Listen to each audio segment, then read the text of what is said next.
एकता और समझदारी। कबूतरों की एक टोली उड़कर जा रही थी। बहुत दूर जाना था उन्हें, लंबा रास्ता था। सुबह से उड़ते उड़ते थकान होने लगी थी। सूरज तेजी से चमक रहा था।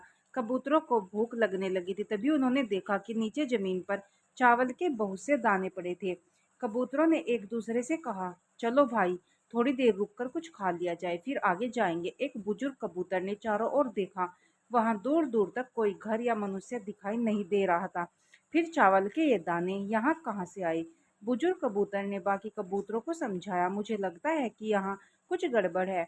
तुम लोग नीचे मत उतरो। लेकिन किसी ने भी उसकी बात नहीं सुनी। सभी कबूतर तेजी से उतरे, दाना चुगने लगे। इतने बढ़िया दाने बहुत दिनों के बाद खाने को मिले थे।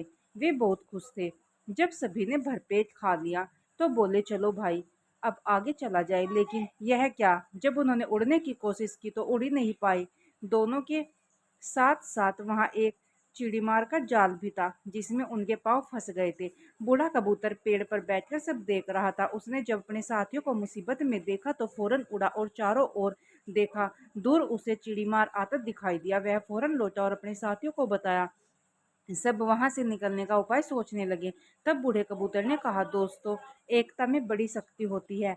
सब एक साथ उड़ोगे तो जाल तुम्हें रोक नहीं पाएगा। उसने गिना, एक दो तीन, उड़ो। सारे कबूतरों ने एक साथ जोर लगाया और जाल उनके साथ उठने लगा।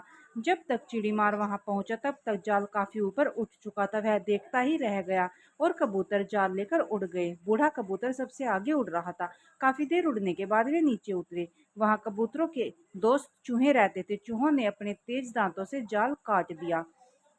इस तरह बूढ़े कबूतर की समझदारी और साथ मिलकर काम करने से सभी कबूतर बच गए थे।